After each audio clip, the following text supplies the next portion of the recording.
Soy Rosa, tengo 65 años, y crié a mi hijastra Inés durante 13 años en una silla de ruedas, y ella me dijo, pídele a tu verdadera hija que te cuide, antes de llevarse hasta el último centavo que tenía y regresar con su madre biológica sin mirar atrás, dejándome paralizada por el shock en la mesa de la cocina donde pasé años preparándole sus comidas mientras gestionaba su medicación y citas interminables. Fui yo quien la levantó de la cama del hospital tras el accidente, cuando su verdadera madre ni siquiera apareció para firmar los papeles de alta, y llevé el peso de su cuidado en mis brazos y en mi mente durante más de una década, renunciando a todos los planes que alguna vez tuve para mí misma. Recuerdo esos años como una neblina de madrugadas en las que me levantaba antes del amanecer para bañarla, cambiarle las sábanas, administrar sus rutinas de terapia y organizar su día, porque ella no podía hacer nada sin que mis manos la guiaran en cada movimiento doloroso. Durante 13 años, jamás tomé vacaciones, nunca visité a mi hermana en otra ciudad, ni me compré un solo artículo de lujo, porque cada moneda extra se gastaba en alimentos especializados, reparaciones personalizadas de la silla de ruedas y suministros médicos interminables a los que su madre biológica se negó a contribuir incluso después de múltiples solicitudes. El padre de Inés, mi difunto esposo, me lo pidió entre lágrimas antes de morir repentinamente de un infarto, y yo hice esa promesa creyendo que el amor y el esfuerzo de una madrastra algún día serían suficientes para salvar la distancia de la sangre. Pero Inés se fue volviendo más fría con cada año, retirando su afecto, cuestionando mis decisiones sobre su cuidado y, en última instancia, tratándome como si fuera una trabajadora a sueldo en vez de la mujer que sacrificó sus mejores años para mantenerla con vida. Empezó a referirse a mí como Rosa, en vez de mamá, delante de los demás, como si al borrar esa palabra de su vocabulario pudiera eliminar todo lo que hice por ella y relegarme a ser solo una sustituta temporal de su madre ausente. Me sorprendió lo fácil que le resultó borrar mi existencia en su vida mientras seguía exigiendo mi devoción total cada día, de la mañana a la noche, sin quejas ni demoras, como si fuera una sirvienta contratada para atenderle indefinidamente. Recuerdo sus palabras cortándome como hielo cuando dijo con desdén casual, «Eres solo alguien con quien se casó mi padre, no mi verdadera familia», mientras tomaba el vaso de agua que le acababa de llevar tras darle de comer cucharada a cucharada. No había espacio para mis protestas, ni reconocimiento a mi espalda dolorida o a mis articulaciones hinchadas por años de levantar su peso muerto dentro y fuera de la silla de ruedas, porque su columna seguía siendo demasiado frágil para transferencias independientes incluso después de una década de terapia. Sentía que el estómago se me revolvía cada vez que hablaba por teléfono de su madre biológica en términos elogiosos, describiendo lo hermosa y vibrante que seguía siendo, como si la mujer que la abandonó tras el accidente mereciera admiración por no hacer nada. La traición se me incrustó en los huesos la noche que declaró que actualizaría sus documentos legales para transferir todos los bienes y propiedades familiares restantes al nombre de su madre biológica, a pesar de mi papel en preservarlos tras la muerte de su padre, cuando las cuentas se acumulaban y yo tuve que tomar un segundo empleo para evitar la ejecución hipotecaria. Vi cómo mi propio fondo de jubilación se agotaba durante esos años sin una sola palabra de agradecimiento de su parte, porque creía que vería mis sacrificios como prueba de amor y compromiso dignos de reconocimiento, pero nunca lo hizo. Cuando me miró con esa mueca de superioridad y derecho, comprendí que siempre me había considerado una suplente, una madre sustituta para llenar el vacío hasta que su verdadera familia regresara a reclamar su lealtad y sus recursos. «Ya cumpliste tu parte», dijo fríamente una noche sin siquiera apartar la vista del televisor, «pero la herencia es de sangre». Esas 10 palabras deshicieron 13 años de cuidados no remunerados, no agradecidos y agotadores que me envejecieron décadas más allá de mis años de calendario, y sentí una oleada de náuseas al darme cuenta de que toda mi madurez la había pasado sirviendo a una persona que me veía como desechable. Su desprecio casual encendió algo dentro de mí que no sentía hacía años, algo primitivo y furioso, una voz que me recordaba que no le debía nada y que su verdadera familia podía encargarse de ella si los lazos de sangre eran tan importantes para ella. Alguna vez creí que el amor y la responsabilidad podían pesar más que la biología, que la familia se forja en el cuidado y la dedicación diaria y no en los marcadores genéticos, pero las palabras y acciones de Inés aplastaron esa creencia como basura tirada. Incluso cuando me sentaba en silencio a la mesa, viéndola disfrutar la comida que le había preparado mientras sonreía al móvil con una sonrisa reservada para otros, sentía el vacío extenderse en mi pecho como si ya me hubiera extirpado de su vida. Ya no reconocía a la niña a la que alguna vez acuné durante su recuperación, la que lloraba por mí cuando tenía pesadillas, porque se había convertido en una mujer que me veía como un obstáculo para su herencia y una molestia que preferiría delegar en alguien contratado. Se hizo evidente que Inés creía tener derecho a todo, mi tiempo, mi salud, mis recursos, mientras que yo solo tenía derecho a una gratitud silenciosa que ni siquiera expresaba en voz alta. Recuerdo pasar noche tras noche despierta en la cama, mirando el techo mientras me dolían las articulaciones y mi mente repasaba cada desprecio, cada comentario frío, cada petición que cumplí sin queja, dándome cuenta con una claridad nauseabunda de que nada de eso jamás fue suficiente para ella. Inés se había convencido de que la ausencia de su verdadera madre era excusable, mientras que mi presencia diaria era un hecho, una obligación, una deuda que yo estaba pagando por haberme casado con su padre hace tantos años. Cuanto más lo pensaba, más me daba cuenta de lo retorcido que era que una persona exigiera años de cuidado y lealtad no remunerados mientras simultáneamente negaba al cuidador cualquier estatus o consideración como familia. Las palabras de Inés seguían resonando en mi cabeza. Pídele a tu verdadera hija que te cuide. Quise gritarle que ella era la que tenía una madre real que convenientemente desapareció cuando cuidar era algo incómodo, pero me mordí la lengua y seguí cambiando sus vendajes y acomodando sus almohadas, porque mi sentido del deber aún se aferraba a mí como un grillete alrededor del cuello. Hubo una noche en que casi me desmayé en el pasillo después de levantarla de la silla de ducha a su cama, con los brazos temblando del esfuerzo, y pensé, esto ya no es amor, esto es servidumbre. Fue entonces cuando la primera semilla de resistencia echó raíces en mi mente, un pequeño y silencioso susurro preguntándome cuánto tiempo más permitiría que esta mujer me drenara hasta la última gota de vida sin darme nada a cambio más que desprecio. Recordé el rostro de mi esposo en nuestras fotos de boda, sus ojos cálidos de confianza, y sentí una punzada de culpa al pensar en romper la promesa que le hice. Pero luego me pregunté si él habría querido que destruyera mi salud y felicidad por el bien de una hija que ya no me veía como humana.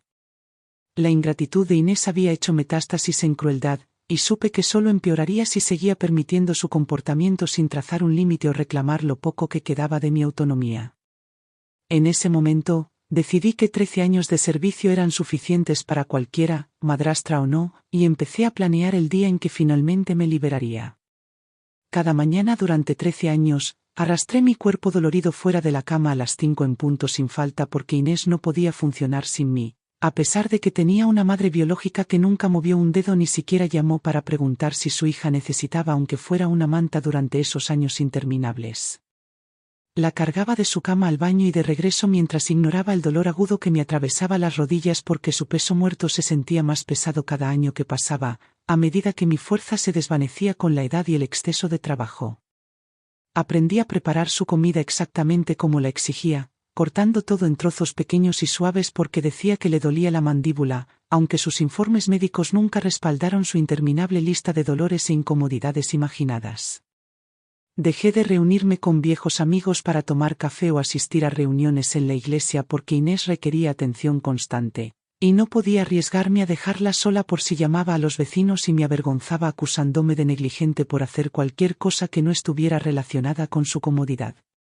Cada feriado veía a las familias reunirse mientras yo me quedaba atrás, alimentando con cuchara a una mujer adulta que se negaba a usar herramientas adaptativas porque insistía en que yo estaba allí por una razón y que era mi trabajo, atender sus necesidades sin preguntas ni demora. El padre de Inés me dejó una modesta cuenta de ahorros destinada a mi jubilación, pero casi la agoté por completo para pagar su equipo de terapia especial y asistentes que venían durante las pocas horas en que lograba salir a trabajar en la empresa, donde tomé turnos adicionales para mantener nuestro hogar. Ella nunca reconoció los años que pasé trabajando jornadas de 12 horas y regresando a casa para cuidarla durante la noche, mientras me llamaba para pedir agua, medicinas o ayuda para cambiar de posición su frágil cuerpo y evitar úlceras que nunca habrían sanado sin mi vigilancia. Con el tiempo se hizo evidente que Inés veía mis sacrificios no como actos de amor, sino como obligaciones que yo tenía simplemente por haberme casado con su padre, y empecé a darme cuenta con horror de que toda mi existencia se había reducido a la de una niñera no remunerada atrapada en una relación de dependencia unilateral. Cuando los vecinos me elogiaban por ser una madre tan dedicada, yo forzaba una sonrisa mientras Inés escuchaba en silencio, porque reconocer mis esfuerzos en público podría haber implicado que merecía algo de gratitud o respeto, cosa que nunca tuvo intención de darme. Inés pasaba horas al teléfono chismeando sobre lo agotadora que era su vida, a pesar de no tener responsabilidades más allá de ordenarme buscar, levantar, cocinar, limpiar y coordinar cada detalle de su cuidado mientras ella navegaba por sus dispositivos en total comodidad. Hubo noches en que mis manos temblaban tanto del cansancio que apenas podía sostener la cuchara para alimentarla, y aún así me criticaba por derramar sopa y suspiraba como si yo fuera incompetente por no alcanzar sus estándares imposibles. Recuerdo la punzada de traición cuando empezó a dejar folletos de servicios privados de cuidado en la casa, insinuando que podía reemplazarme en cualquier momento que mi trabajo ya no satisficiera sus expectativas, a pesar de que había destruido mi salud para mantenerla viva y bien. Inés se negó siquiera a intentar los ejercicios básicos de autocuidado que le enseñaban sus fisioterapeutas porque decía que no podía confiar en nadie más que en mí, para ayudarla, pero en la misma frase me recordaba que yo era solo una madrastra, y por lo tanto no tenía ningún derecho legítimo a ninguna parte de su futura herencia. La injusticia ardía más profundamente cada vez que Inés se refería a su madre biológica con reverencia durante las llamadas, hablando de cuánto la extrañaba y de cómo planeaba visitarla algún día, como si la mujer que la abandonó mereciera admiración mientras que yo no merecía más que quejas y exigencias. Noté cómo Inés comenzó a hablar con sus amigas de su verdadera familia, y usaba la palabra madrastra como una maldición cada vez que se refería a mí, creando deliberadamente una narrativa en la que yo era la intrusa en su vida en lugar de la persona que había sacrificado todo para mantenerla fuera de una institución. Cuando mi hermano venía de visita y elogiaba mi resiliencia, Inés desestimaba sus palabras y luego me decía que estaba cansada de escuchar a la gente decir que yo era admirable porque creía que solo estaba cumpliendo un deber, que venía con casarme con su padre, borrando cualquier sentido de elección o amor en mis acciones. Lo comprendí una tarde mientras ajustaba sus soportes para las piernas. Inés no me veía como una persona con necesidades o sentimientos, sino como una sirvienta no remunerada cuyo valor se medía enteramente por mi capacidad de mantenerla cómoda en todo momento sin jamás pedir reconocimiento ni alivio. La carga emocional se volvía más pesada cada vez que recordaba que había rechazado una propuesta de matrimonio años atrás porque creía que cuidar de Inés era mi responsabilidad sagrada, solo para ahora ser tratada como una extraña en mi propia casa por la misma persona por la que renuncié a todo para protegerla. La crueldad casual de Inés se normalizó en nuestro hogar hasta el punto en que dejé de reaccionar externamente cuando hacía comentarios hirientes sobre lo cansada que me veía o lo lento que me movía, porque cualquier intento de defenderme solo llevaba a acusaciones de ser demasiado emocional y egoísta por hacerla sentir culpable. Recuerdo cómo me temblaban las manos al firmar cheques para sus suministros médicos mientras me daba cuenta de que no me compraba ropa nueva desde hacía años. Mis zapatos estaban gastados y mis lentes agrietados porque las necesidades de Inés siempre consumían cada dólar y cada gota de energía que me quedaban. Empezó a recordarme regularmente que yo no estaba legalmente obligada a recibir ninguna herencia del patrimonio de su padre porque no era su primera esposa y, por lo tanto, según ella, estaba fuera de la línea familiar, aunque los papeles legales decían otra cosa y yo jamás había mencionado el dinero hasta que ella lo usó como arma contra mí.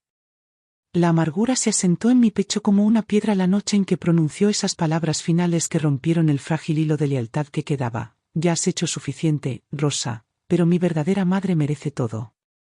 Esas palabras confirmaron lo que sospechaba desde hacía años pero me negaba a creer hasta ese momento. Inés nunca me consideró familia, ni cuando le limpié las lágrimas durante las cirugías, ni cuando pasé noches en vela a su lado durante las fiebres. Y mucho menos cuando drené mi vida para mantenerla viva y cómoda en un mundo que de otro modo la había abandonado. Fue entonces cuando entendí con una claridad sobrecogedora que había pasado 13 años construyendo una prisión para mí misma hecha de culpa, amor y obligación, y que la llave de mi libertad había estado en mi mano todo el tiempo. Inés anunció su decisión durante la cena sin previo aviso. Sus palabras cortando el aire al declarar que había decidido transferir todos los bienes y títulos restantes a su madre biológica porque creía que los lazos de sangre importaban más que años de devoción no remunerada de una madrastra que, según ella, nunca fue realmente familia.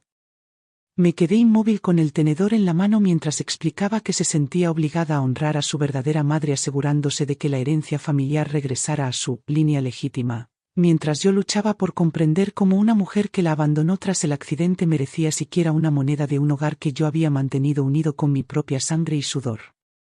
Inés me recordó con un tono frío y calculado que no debía esperar ningún agradecimiento por cuidarla porque, según su visión, yo solo estaba pagando una deuda por haberme casado con su padre y haberme beneficiado de sus ingresos durante los pocos años que compartimos como esposos antes de que su muerte repentina nos dejara a ambas en una casa llena de cuentas impagas y fotografías desvaídas. Pensé en las incontables noches en vela vigilando su respiración cuando la neumonía amenazaba con arrebatarle la poca movilidad que le quedaba, dándome cuenta de que Inés no veía ninguno de esos sacrificios como amor o familia, sino solo como obligaciones de alguien que consideraba una presencia temporal en su vida.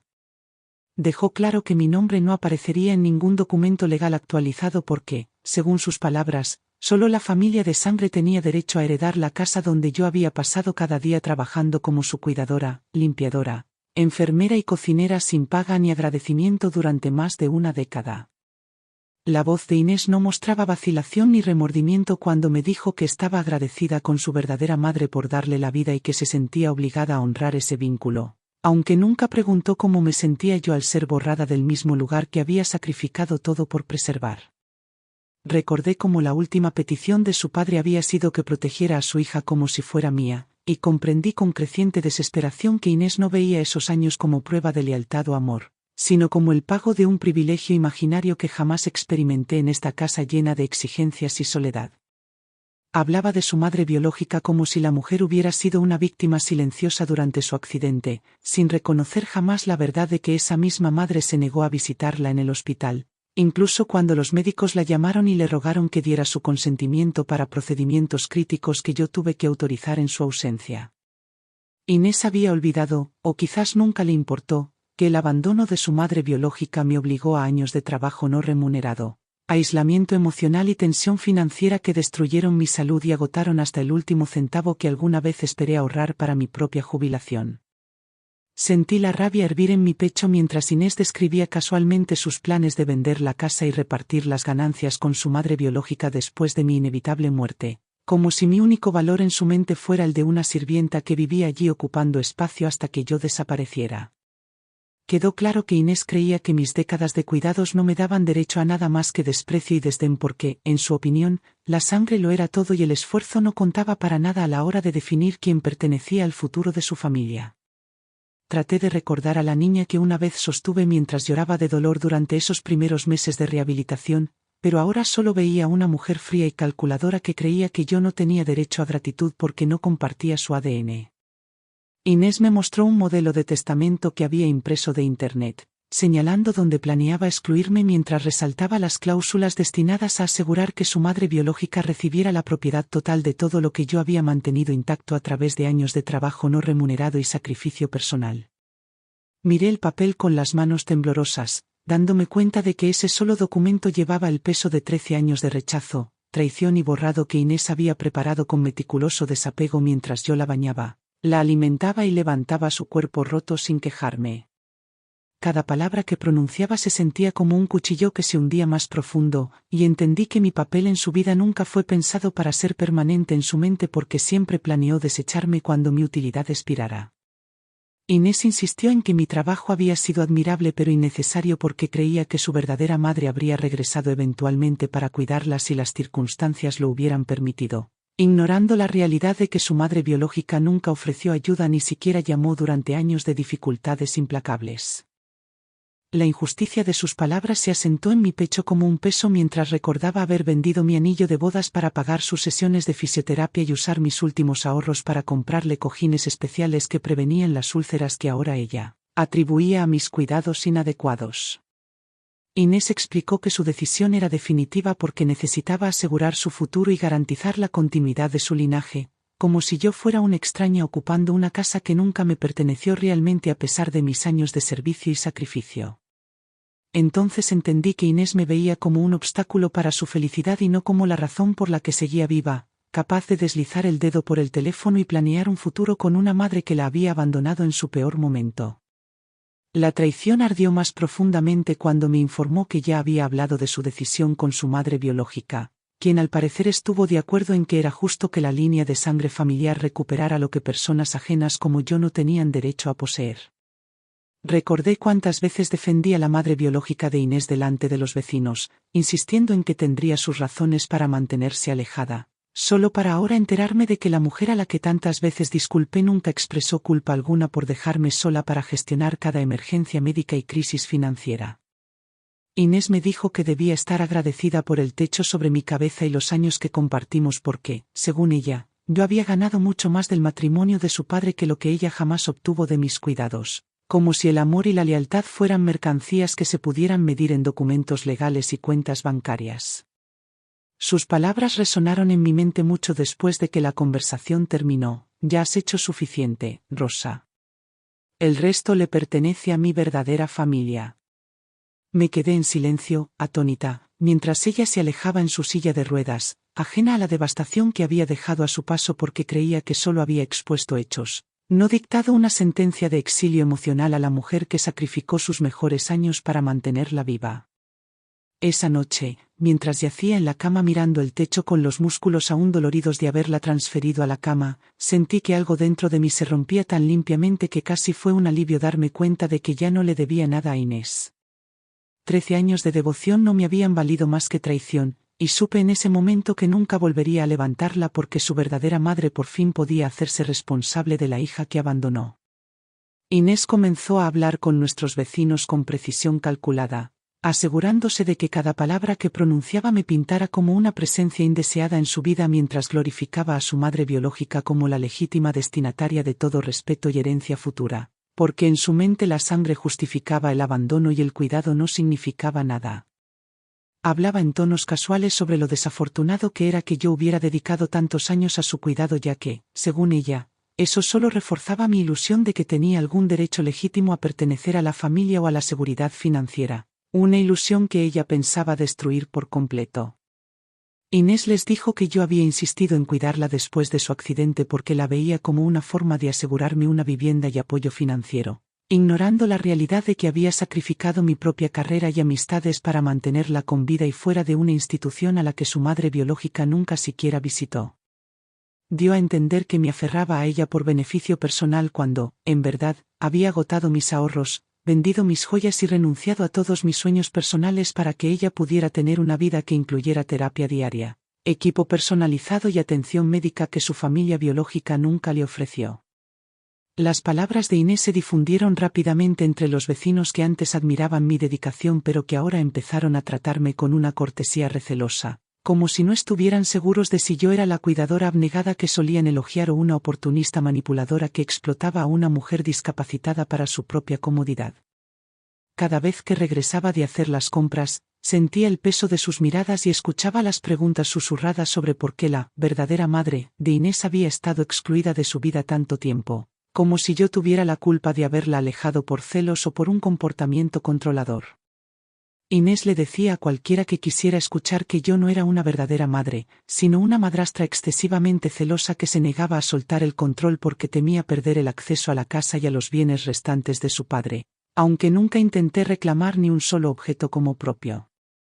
Me describía como fría y posesiva, diciendo que nunca la animé a reconectarse con su madre biológica, aunque en realidad invité a esa mujer a nuestra casa en varias ocasiones y solo recibí excusas vagas sobre estar demasiado ocupada o demasiado lejos para visitar. Inés recordaba a la gente que yo no tenía lazos de sangre, como si esas palabras bastaran para invalidar los años que pasé levantándola de su silla de ruedas, limpiando sus heridas y sacrificando mi salud para asegurarme de que nunca sufriera la indignidad de un cuidado institucional.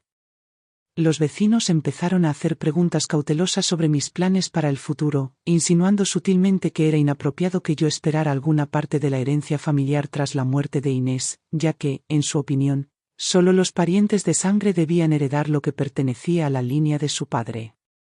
Inés alimentaba esas conversaciones contando cuánto había sufrido su madre biológica por haber sido excluida de la recuperación de su hija, omitiendo convenientemente el hecho de que esa mujer desapareció voluntariamente durante años mientras yo manejaba cada emergencia sin apoyo. La escuché decirle a la señora C., la vecina de al lado, que me compadecía por asumir que mis años de cuidados me daban derecho a algo más que un simple «gracias», aunque nunca expresó tal gratitud en privado, donde realmente hubiera importado. Inés empezó a describirme como alguien que necesitaba soltar y encontrar su propia vida, porque creía que era poco saludable que yo siguiera tan involucrada en su cuidado cuando su verdadera familia podía ahora hacerse cargo de las tareas que yo había asumido sola durante más de una década. Incluso sugirió a conocidos en común que yo me resistía a la idea de cuidadores profesionales porque disfrutaba el control y la atención que venían de ser vista como una madrastra santa, convirtiendo mi agotamiento y sacrificio en pruebas de egoísmo y manipulación. La injusticia de sus palabras me atormentaba mientras recordaba todas las veces que supliqué a su madre biológica que la visitara y compartiera el cuidado de su hija, solo para recibir silencio mientras yo trabajaba turnos dobles para costear los crecientes gastos médicos de Inés. Inés le dijo a una pariente de una vecina que yo le había prohibido contactar a su madre biológica, una mentira flagrante que borraba años de animarla a reconstruir esa relación a pesar de ser ignorada y rechazada por ambas mujeres. Se hizo evidente que Inés estaba preparando el terreno social para justificar cortarme por completo, asegurándose de que cuando finalmente me fuera o colapsara por agotamiento nadie cuestionara su decisión de reemplazarme con ayuda remunerada o familiares que hasta ahora no habían hecho nada. Nunca mencionó que una vez fui hospitalizada por agotamiento porque colapsé durante una de sus rutinas nocturnas de traslado, ni reconoció que regresé a cuidarla en menos de 24 horas contra el consejo médico porque ella decía que no podía confiar en nadie más. Inés actuaba como si mi presencia hubiera sido una carga que soportó en vez de la razón por la que aún podía vivir en su propia casa, en lugar de estar confinada en una institución donde el personal sobrecargado nunca le habría dado el nivel de atención que yo le brindé sin falta. Su traición se profundizó cuando la escuché decirle a su madre biológica por teléfono que planeaba mudarla a la casa una vez que yo estuviera fuera del camino, confirmando que en sus mentes yo había sido reducida a un obstáculo y no a una persona que había entregado su vida por la supervivencia de Inés. Me di cuenta de que Inés me veía como un parche, alguien para mantenerla con vida hasta que su verdadera familia regresara para reclamarla y borrar mi existencia de su historia como si nunca hubiera estado allí. Inés le dijo a su madre biológica que merecía la casa porque le había dado la vida, ignorando que yo había preservado esa vida a través de sacrificios diarios, ruina financiera y cuidados incansables frente a una fatiga física y emocional cada vez mayor. Se jactó de que yo lo entendería con el tiempo, porque era razonable y pragmática, sin reconocer que sus palabras estaban desgastando cualquier lealtad que aún pudiera sentir hacia ella o el recuerdo de la última petición de su padre. La humillación de ser retratada como una intrusa manipuladora después de 13 años de cuidado ininterrumpido ardió tan profundamente que empecé a preguntarme por qué no me había marchado años atrás, cuando la ingratitud de Inés comenzó a manifestarse por primera vez. Inés les contaba a sus amigas que esperaba con ansias un futuro en el que ella y su madre biológica pudieran disfrutar juntas de su legítima herencia, sin mencionar mi existencia ni los años que pasé asegurándome de que viviera lo suficiente como para planear ese futuro. Ese fue el momento en que supe que había sido borrada por completo de su historia, y sentí como el primer destello frío de resolución se endurecía en un plan que garantizaría que Inés comprendiera el peso de sus decisiones de una manera que nunca podría deshacer. La traición de Inés alcanzó su punto máximo la noche en que la escuché hablando por teléfono con su madre biológica, riendo mientras describía lo fácil que sería sacarme de la casa porque yo no tenía ningún derecho legal sobre nada, a pesar de 13 años de trabajo no remunerado que habían destruido mi salud y borrado cualquier posibilidad de tener una vida fuera del cuidado. Hablaba de mí como si fuera una empleada a la que podía despedir a voluntad, diciéndole a su madre lo ridículo que era que yo pareciera esperar gratitud o consideración después de todos estos años, como si los años que pasé levantando su cuerpo roto y cuidándola durante infecciones hubieran sido gestos insignificantes en lugar de sacrificios que consumieron mi juventud y mi seguridad financiera. Inés le recordó a su madre que yo no tenía ningún lazo de sangre y, por lo tanto, ningún derecho a desafiar sus planes, olvidando convenientemente que la ausencia de su madre biológica me había obligado a asumir el papel de enfermera, madre y protectora mucho antes de que ella siquiera considerara regresar a la vida de su hija. Me quedé congelada en el pasillo, con el corazón latiendo con fuerza, mientras Inés explicaba cómo planeaba traer a su verdadera madre a la casa una vez que yo me fuera, afirmando que era lo correcto que la familia viviera junta mientras que las forasteras como yo regresaran a la vida que tenían antes de verse enredadas en los asuntos familiares de otros. Sus palabras confirmaron todas las sospechas que había tratado de reprimir durante años, demostrando que nunca me había visto como más que un reemplazo desechable cuando su verdadera familia estuviera lista para reclamar lo que creían que les pertenecía por derecho.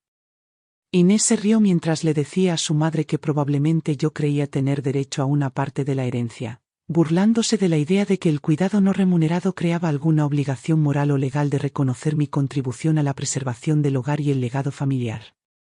Sentí que me temblaban las manos al darme cuenta de que el desapego frío de Inés no era un error momentáneo, sino la culminación de años de sentimiento de derecho internalizado y una completa falta de empatía hacia la mujer que lo había sacrificado todo por ella. Inés le aseguró a su madre que yo me iría en silencio si me confrontaban porque era razonable y demasiado orgullosa para hacer una escena, sin reconocer que su crueldad ya me había empujado más allá de cualquier umbral de aceptación silenciosa o sufrimiento paciente. Pensé en las incontables veces que limpié su ropa sucia, cambié sus vendajes en medio de la noche y me senté a su lado durante largas sesiones de terapia, sabiendo ahora que Inés veía cada acto no como amor, sino como pago por haberme casado con su padre. Le dijo a su madre que era hora de que su verdadera familia disfrutara de los frutos del trabajo de su padre, descartándome como una intrusa que había vivido gratis durante más de una década, omitiendo convenientemente el hecho de que yo pagué todas las hipotecas tras la muerte de su padre mientras gestionaba su cuidado a tiempo completo sin ayuda externa. La risa cruel de Inés resonaba en mi mente cuando regresé a mi habitación y me quedé despierta mirando el techo, con los músculos doloridos tras otro largo día de levantar, alimentar y limpiar a una mujer que creía que le debía toda mi existencia solo por haber hecho votos con su padre.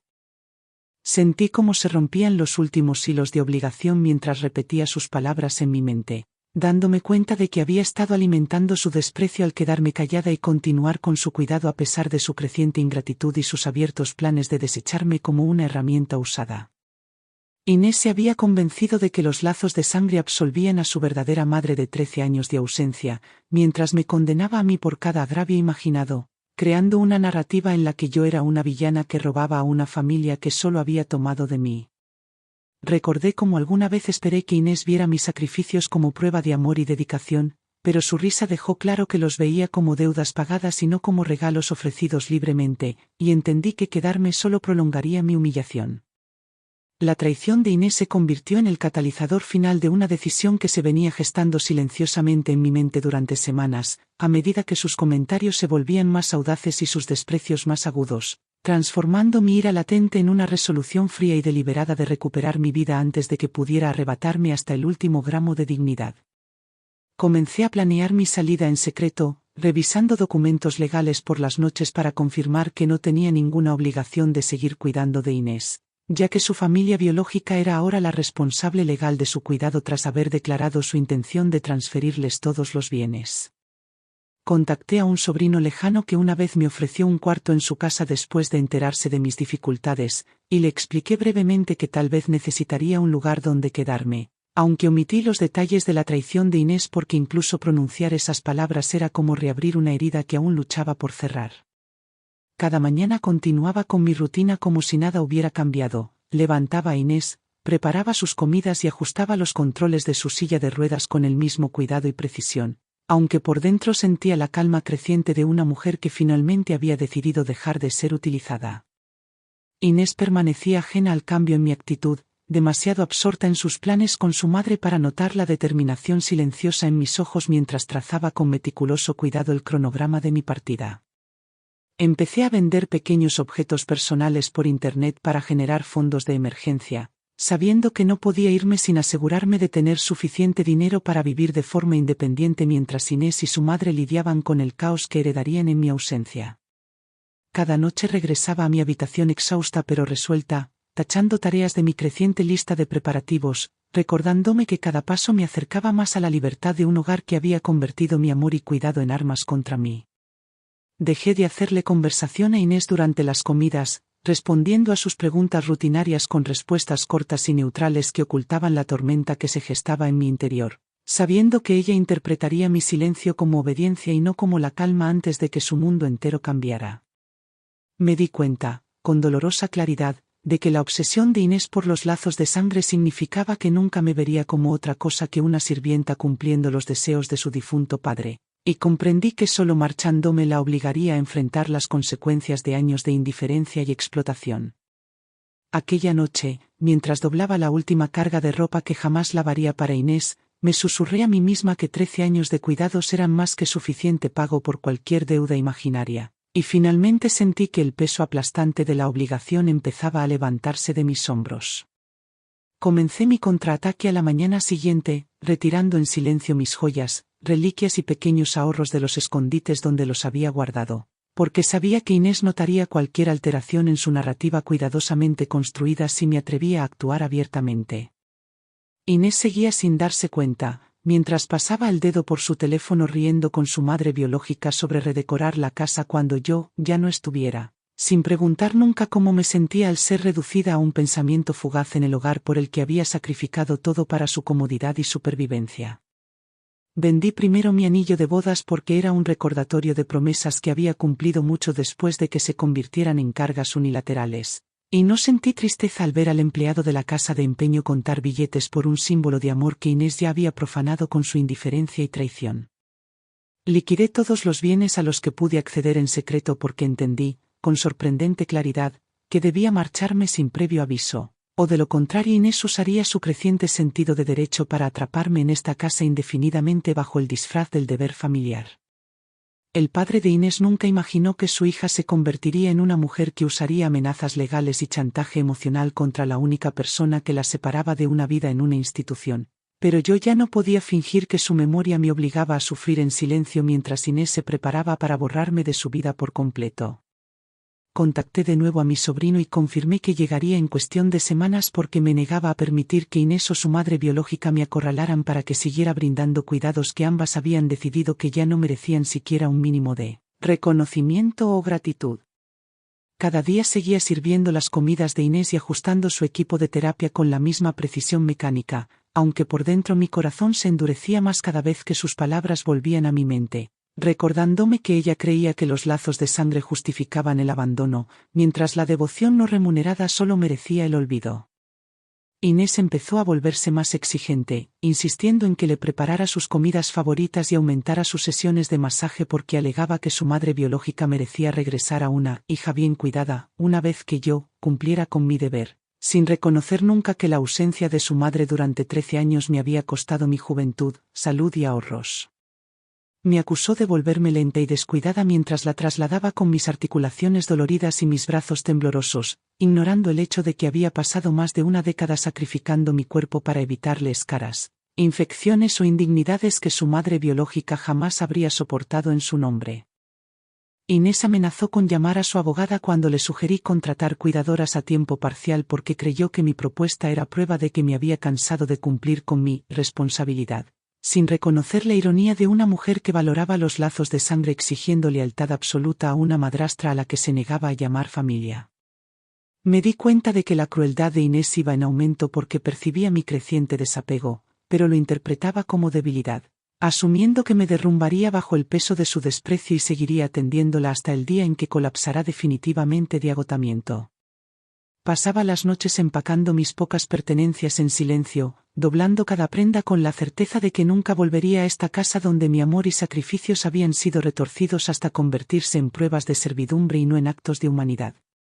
Inés y su madre seguían con sus llamadas hasta altas horas de la noche, riendo sobre pintar habitaciones y poner muebles nuevos como si mi existencia ya hubiera sido borrada del hogar, y sus planes casuales reforzaban mi certeza de que debía irme sin decir una palabra. Inés desestimó mis años de cuidado como un pago por haberme casado con su padre, sin reconocer nunca que asumí toda la responsabilidad después de su muerte, mientras su madre no ofrecía más que excusas sobre estar demasiado lejos o demasiado ocupada para participar en el cuidado de su hija. Transferí mis registros médicos a un nuevo doctor en la ciudad de mi sobrino porque entendí que Inés usaría cualquier indicio de problemas de salud para argumentar que yo no era apta para tomar decisiones sobre mi propio futuro, atrapándome en un rol de cuidadora que ya no quería ni debía. Inés se quejaba con los vecinos de que yo me estaba volviendo distante e intransigente, presentando mi agotamiento como prueba de egoísmo mientras ignoraba que había destruido mi propio cuerpo y estabilidad financiera para darle una década de cuidados que su madre biológica jamás intentó brindarle.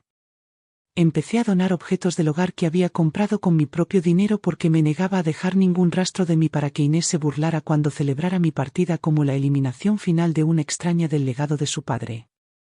Cada noche me quedaba despierta repasando sus comentarios más hirientes, ya has hecho suficiente, Rosa, y mi verdadera madre merece todo, recordándome que ya no eran palabras que pudieran herirme, sino prueba de que había cumplido mi promesa y podía irme sin culpa.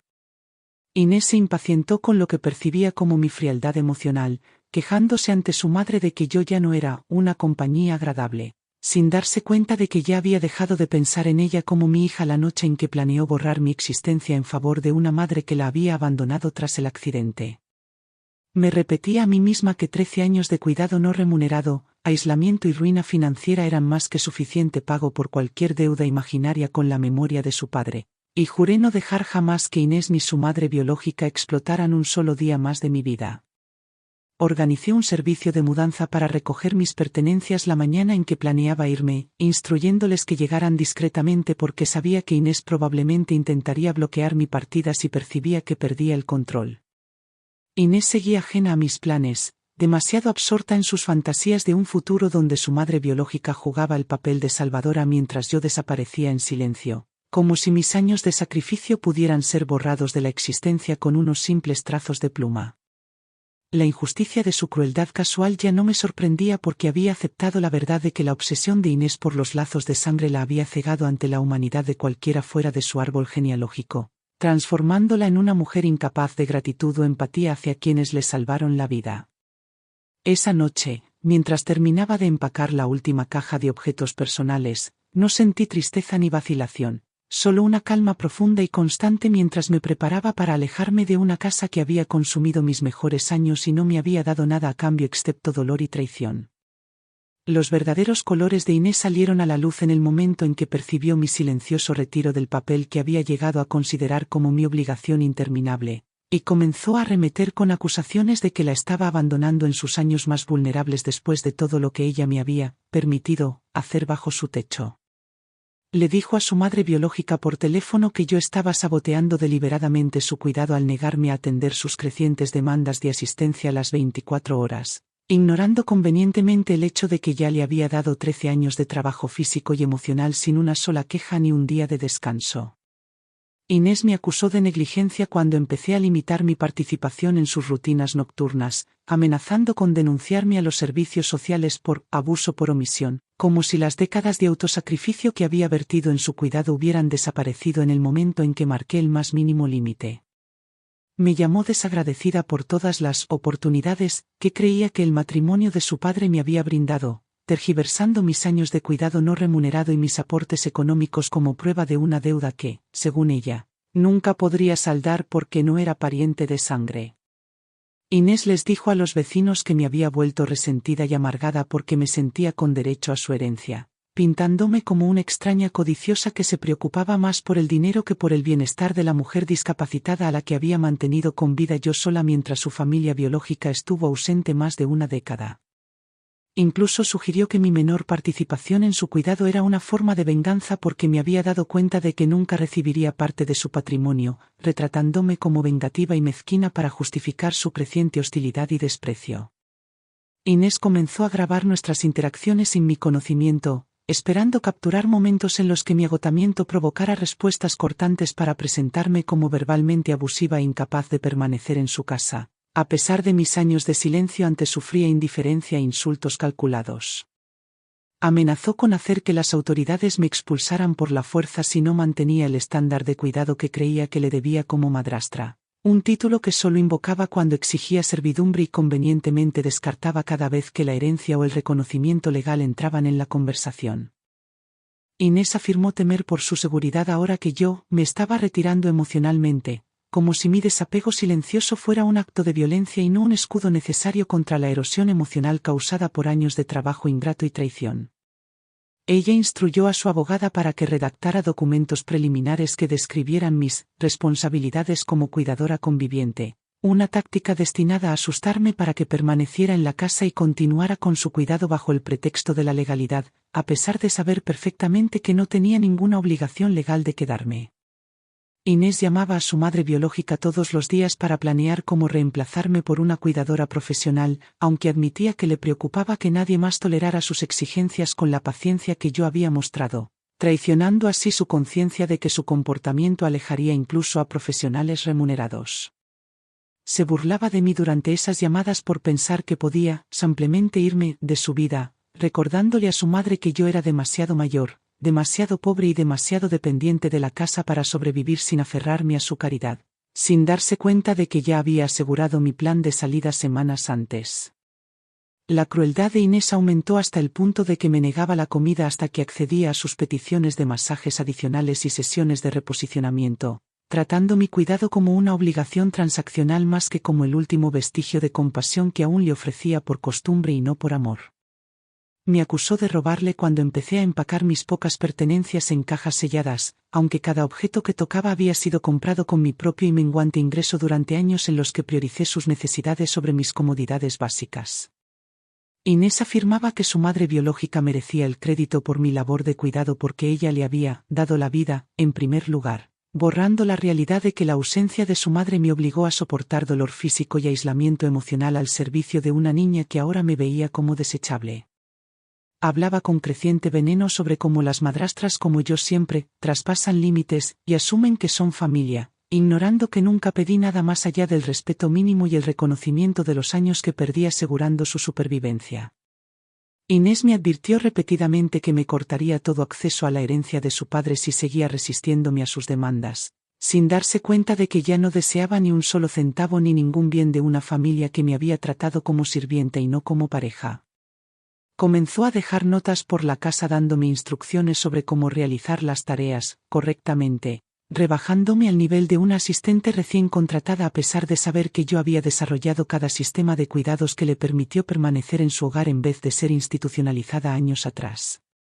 Inés le dijo a su madre biológica que yo lamentaría poner a prueba su paciencia, revelando su intención de escalar sus amenazas hasta acciones legales si era necesario, aunque seguía ignorando que yo ya había hablado con una abogada que confirmó mi derecho a marcharme en cualquier momento sin consecuencia alguna.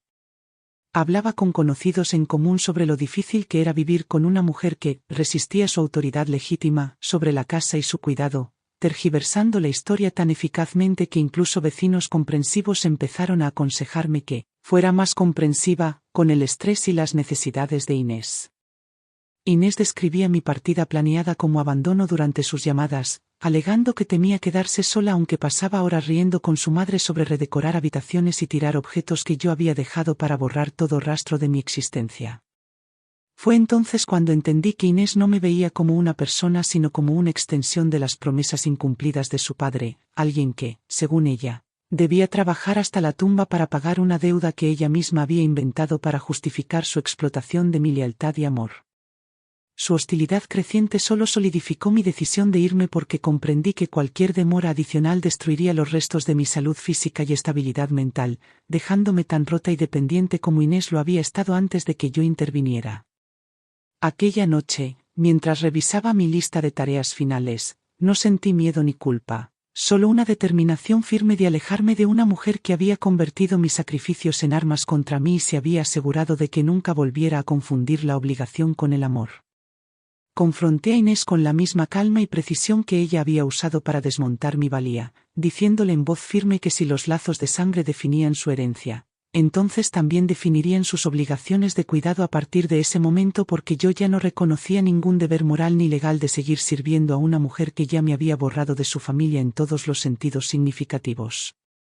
La expresión de Inés cambió de una seguridad arrogante a la incredulidad mientras enumeraba los años que había dedicado a levantar su cuerpo roto, gestionar sus terapias y sacrificar cada ambición personal, recordándole que ella había reducido todo aquello a un pago de una deuda que nunca tuve mientras su madre biológica solo ofreció silencio y ausencia. Expliqué que mi partida no era abandono sino la conclusión natural de una dinámica que ella misma había creado al declarar que yo no era familia, porque en su mundo solo los lazos de sangre merecían amor, lealtad y un derecho a la casa donde yo destruí mi salud para mantenerla con vida. Inés intentó interrumpirme con negativas y excusas pero seguí sin titubear, exponiendo cómo su insistencia en los derechos de sangre me absolvía de cualquier responsabilidad de permanecer en un hogar donde mi existencia se había reducido a la servidumbre y mis décadas de cuidado se habían convertido en armas en mi contra.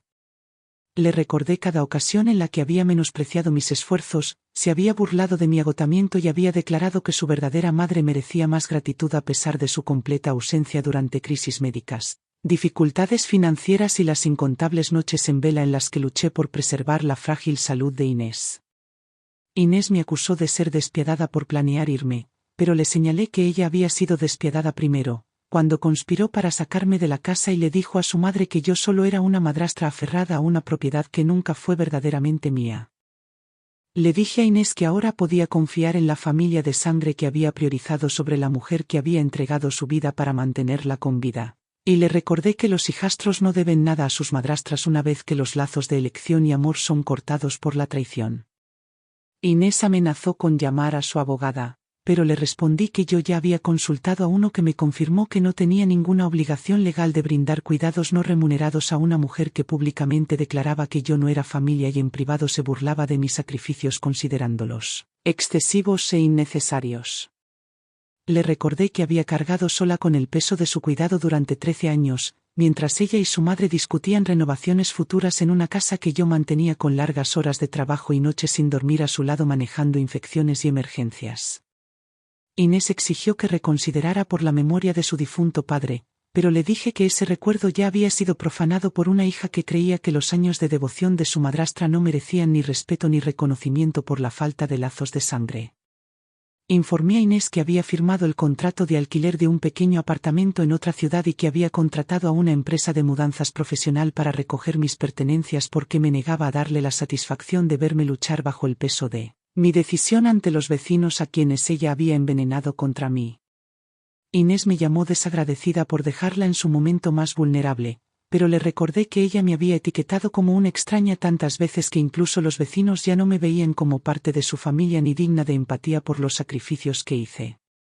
Intentó manipularme llorando y diciendo que no podría sobrevivir sin mí, pero me mantuve firme, sabiendo que sus lágrimas no nacían del amor sino del miedo a perder a la mujer de la que había dependido como sirvienta no remunerada durante más de una década. Inés me acusó de traición por dejar su cuidado en manos de su familia biológica, pero le recordé que fue ella quien me traicionó primero al planear mi borrado de su hogar y de su vida en favor de una madre que estuvo ausente cuando más necesitaba ayuda. Le dije a Inés que ahora descubriría si los lazos de sangre pesaban en la práctica tanto como en sus fantasías, porque no tenía intención de regresar a una casa donde mi existencia se había reducido a mera utilidad transaccional. Inés gritó que me arrepentiría de mi decisión, pero le respondí que el arrepentimiento era imposible porque ya había pagado cada deuda imaginaria con años de cuidados ininterrumpidos que me costaron mi salud, mi felicidad y mi estabilidad financiera, sin recibir siquiera una pizca de gratitud. Le recordé a Inés que había hecho más por ella que su madre biológica, y aún así eligió burlarse de mi lealtad y despreciar mi papel porque carecía de los marcadores genéticos que ella valoraba por encima de todo, y ahora viviría con las consecuencias de esa creencia. Inés amenazó con decirle a la comunidad que había abandonado a una mujer discapacitada, pero le dije que la verdad no necesitaba defensa porque cualquiera que hubiera presenciado mi rutina durante 13 años vería a través de sus mentiras y entendería que mi partida era supervivencia, no traición. Le dije a Inés que ahora su verdadera madre podría soportar las noches en vela, los esfuerzos físicos y la carga emocional que consumieron mis mejores años, porque los lazos de sangre, en su mundo, eran todo lo que importaba al medir el amor y la obligación. La voz de Inés se quebró mientras me acusaba de crueldad, pero le recordé que la crueldad era planear mi expulsión de un hogar que yo mantenía mientras se reía de mi partida junto a la misma madre que desapareció cuando las necesidades de Inés resultaron demasiado incómodas de soportar. Me levanté sin dudar y le dije a Inés que esa sería la última noche que le serviría la cena, le ajustaría la medicación o la levantaría para acostarla, porque mañana me iría y nunca volvería, y finalmente experimentaría el cuidado de la familia que eligió elevar por encima de mí. El sentido de control cuidadosamente construido por Inés comenzó a colapsar a las pocas horas de mi anuncio, mientras llamaba frenéticamente a su madre biológica para exigir ayuda inmediata, solo para descubrir que la mujer a la que idolatró durante años se negó a recibirla o a brindarle cualquier tipo de apoyo, a pesar de ser alabada sin cesar por sus lazos de sangre y sacrificios imaginados. Su madre biológica le explicó con fría practicidad que era demasiado mayor, demasiado ocupada y tenía demasiadas limitaciones económicas como para asumir la responsabilidad de una hija adulta discapacitada que requería cuidados las 24 horas, una realidad que Inés nunca consideró mientras se burlaba de mis años de trabajo y lealtad ininterrumpidos. La voz de Inés se volvió estridente mientras insistía en que su madre biológica le había prometido vivir con ella y encargarse de su cuidado una vez que yo me fuera, pero la mujer negó haber aceptado jamás tal arreglo, dejando al descubierto la fragilidad de la fe de Inés en los lazos de sangre como fuente suprema de amor y obligación. Escuché desde mi habitación mientras Inés alternaba entre suplicar y amenazar, su pánico aumentando con cada minuto al darse cuenta de que la mujer a la que había elevado por encima de mí en cada conversación no estaba dispuesta a realizar ni una fracción de las tareas que yo había soportado sola durante 13 años. Inés intentó hacer que su madre se sintiera culpable para que asumiera responsabilidades, describiéndole sus limitaciones físicas y necesidades emocionales, pero su madre desestimó sus ruegos recordándole que criar a un hijo ya era suficiente deber y que se esperaba que los hijos adultos gestionaran sus propios asuntos sin cargar indefinidamente a los padres. Empaqué mi última caja con manos firmes mientras Inés sollozaba por teléfono, su voz quebrándose por la desesperación al acusar a su madre de traición, aunque la ironía de sus palabras parecía perdida en una mujer que había pasado años desestimando mi cuidado como excesivo y egoísta. El pánico de Inés se intensificó cuando su madre biológica sugirió internarla en una residencia estatal porque era la única opción práctica para alguien sin un cuidador familiar dedicado, una sugerencia que Inés me había amenazado usar en nuestras discusiones cuando creía que yo nunca me iría. Luego intentó llamar a su abogada, esperando obligarme a quedarme invocando acuerdos inventados u obligaciones imaginarias, pero la abogada le recordó que yo no tenía ninguna obligación legal de seguir prestando cuidados no remunerados, ya que no era ni empleada ni tutora legal.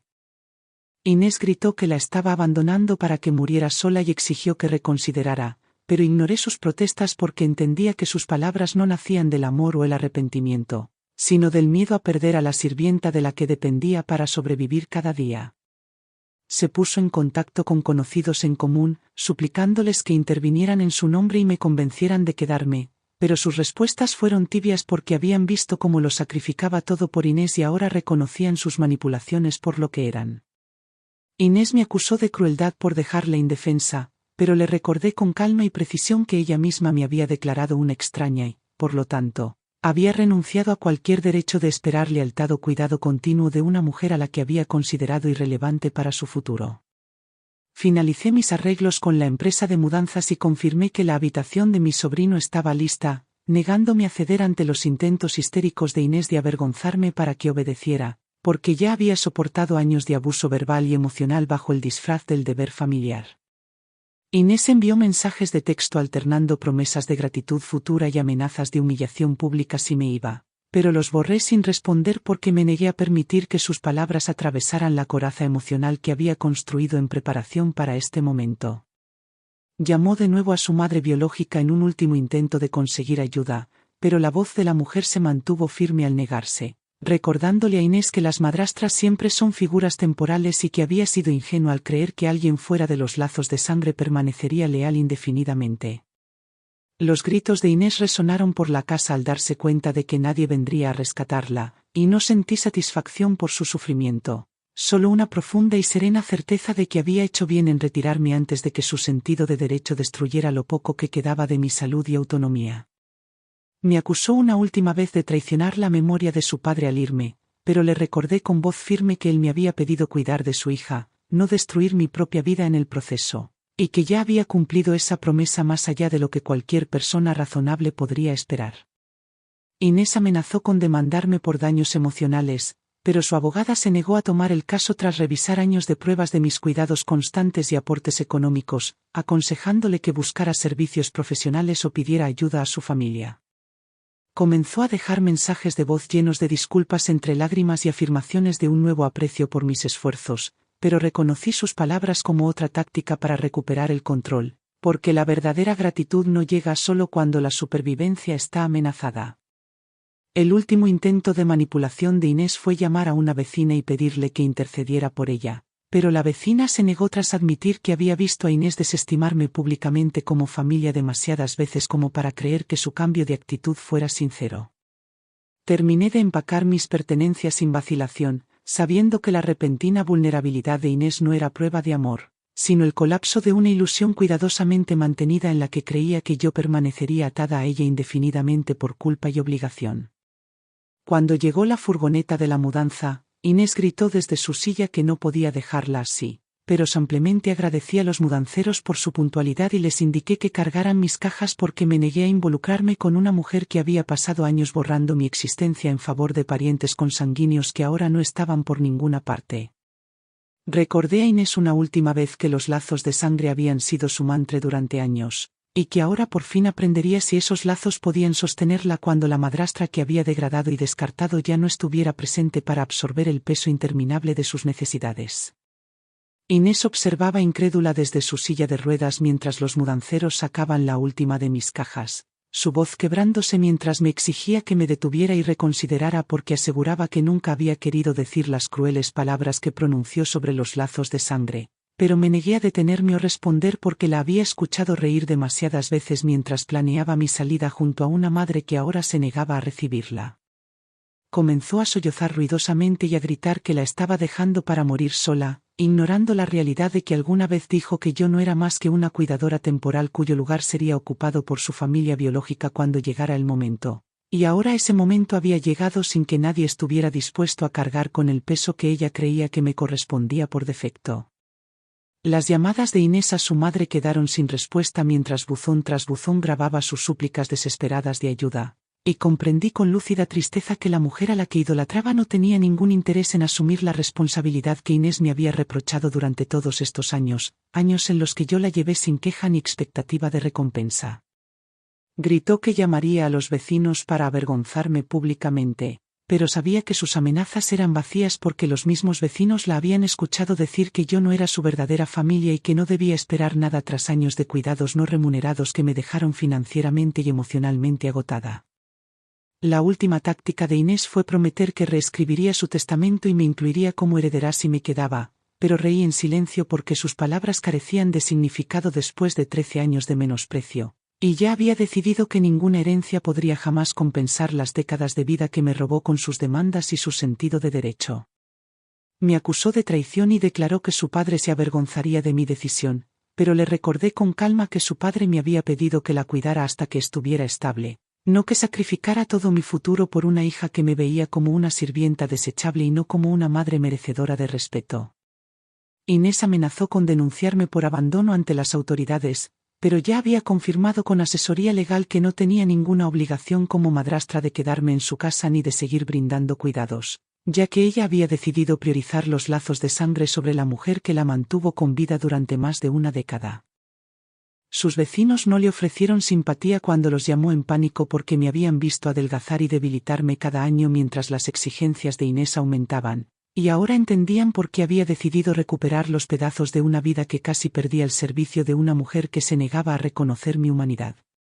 La voz de Inés se volvió ronca de tanto gritar al darse cuenta de que nadie vendría a ayudarla, y no sentí culpa alguna al entregar las llaves de la casa a los mudanceros porque ya le había dado a Inés hasta la última gota de energía, salud y amor que poseía sin recibir ni siquiera un mínimo de gratitud a cambio. Me maldijo mientras pasaba junto a su silla por última vez, su rostro retorcido por la rabia y el miedo, pero me negué a mirar atrás porque entendía que quedarme significaba sacrificar los pocos años de independencia que aún me quedaban después de 13 largos años de servidumbre. La madre biológica de Inés finalmente devolvió la llamada horas después, pero solo para informarle que no podía cuidarla por problemas de salud y limitaciones financieras, aconsejándole que considerara una institución pública a pesar de que alguna vez prometió asumir mi papel cuando yo ya no fuera necesaria. Inés lloró que había sido traicionada por las dos mujeres de su vida, pero no sentí simpatía porque ella eligió priorizar la sangre sobre la lealtad, solo para aprender demasiado tarde que los lazos genéticos no garantizan amor, esfuerzo ni sacrificio cuando la realidad del cuidado se vuelve ineludible. Intentó llamar a su hermano, pero él se negó a contestar porque había roto la relación años atrás tras presenciar el trato que me daba, y recordé sus tranquilas palabras de apoyo durante esas raras llamadas en las que me animaba a irme antes de que su sentido de derecho destruyera lo poco que quedaba de mi espíritu. Inés me acusó de orquestar una conspiración para abandonarla, pero permanecí en silencio mientras los mudanceros cerraban las puertas de la furgoneta y se marchaban porque entendía que sus acusaciones nacían de la desesperación y la dolorosa realización de que había alejado a todas las personas capaces de ayudarla.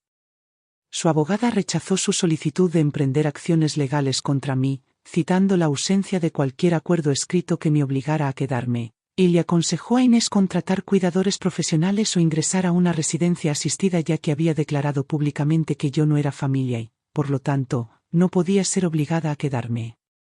Inés quedó sola en una casa que alguna vez afirmó que era su herencia, sentada en su silla sin nadie que la levantara, alimentara o acomodara, y me pregunté fugazmente si aún creía que los lazos de sangre valían más que años de trabajo no remunerado y sacrificio emocional. Gritó mi nombre repetidamente mientras bajaba por el camino de entrada, pero seguí adelante porque sabía que volver significaba entregar la libertad que había recuperado tras una vida entera siendo vista como una herramienta en lugar de una persona. La voz de Inés se fue apagando detrás de mí mientras subía al auto de mi sobrino y sentía la primera oleada de alivio que experimentaba en más de una década, sabiendo que finalmente era libre de una casa que consumió mis mejores años y no me dio nada más que dolor a cambio. Sus vecinos me contaron después que Inés había sido internada en una residencia en el plazo de una semana, después de que su madre biológica se negara a intervenir, y no sentí satisfacción alguna por su caída porque entendía que mi ausencia no era un castigo sino la consecuencia natural de sus decisiones. Los gritos de traición de Inés continuaron incluso en la residencia, donde, según se dice, el personal toleraba sus interminables quejas por haber sido abandonada por su familia, aunque en silencio se preguntaban por qué su madre biológica nunca la visitaba a pesar de la insistencia de Inés en que los lazos de sangre lo eran todo. Ahora me despierto cada mañana sin el peso aplastante de la obligación que había definido cada uno de mis movimientos durante 13 años, porque finalmente rompí las cadenas de un papel que consumió mi salud, mis ahorros y todo mi sentido de identidad, mientras Inés y su madre biológica conspiraban para borrar mi existencia. Durante años creí que el amor bastaría para transformar el desprecio de una hijastra en gratitud, pero Inés me enseñó que hay personas capaces de drenar hasta la última gota de tu humanidad mientras te convencen de que es tu deber sufrir en silencio porque no tienes el privilegio de compartir su sangre. Pasó más de una década recordándome que no era su verdadera familia, mientras exigía sacrificios que ningún pariente biológico había estado dispuesto a hacer por ella. Y su traición final demostró que valoraba más la herencia y los lazos de sangre que a la persona que la mantuvo con vida cuando a nadie más le importaba. Inés ahora reside en una residencia donde el personal soporta sus interminables quejas de traición y abandono, pero yo ya no me siento responsable de aliviar el dolor que ella misma se causó al burlarse y rechazar a la única persona que la trató como familia. Su madre biológica sigue negándose a visitarla a pesar de las súplicas de Inés, dejándola enfrentar las consecuencias de idolatrar un vínculo que nunca incluyó esfuerzo, sacrificio ni siquiera el mínimo de preocupación materna durante los años en que yo llevé sola el peso de Inés. Los vecinos que antes cuestionaban mi lealtad ahora admiten en voz baja que subestimaron la crueldad de una mujer que usó mi devoción como prueba de debilidad mientras planeaba desecharme sin dudarlo en el momento en que dejara de serle útil. Ahora vivo en la casa de mi sobrino, rodeada de personas que me tratan con respeto, amabilidad y dignidad sin necesitar pruebas de ADN compartido para justificar su cuidado, y he aprendido que la familia se construye con acciones, no se hereda por la sangre. Inés me dijo una vez que yo le debía mi vida por haberme casado con su padre, pero ahora entiendo que era ella quien me debía cada momento de consuelo, seguridad y dignidad que le di mientras sacrificaba mis propios sueños en el proceso. Cuando me fui de esa casa, dejé atrás la creencia de que estaba obligada a demostrar mi valor a alguien decidido a verme como una extraña, y finalmente me permití recuperar los años de libertad, paz y autonomía que me habían sido negados. Inés creyó que su verdadera familia intervendría y le daría todo lo que sentía que merecía, pero descubrió demasiado tarde que los lazos de sangre no pueden compensar décadas de ausencia y que la lealtad incondicional no puede exigirse a quien has tratado como desechable. No tengo planes de visitar ni llamar a Inés porque ahora sé que mi deuda con su padre fue pagada con creces, y me niego a sacrificar ni un segundo más de mi vida por una mujer que confundió mi silencio con debilidad y mis sacrificios con servidumbre.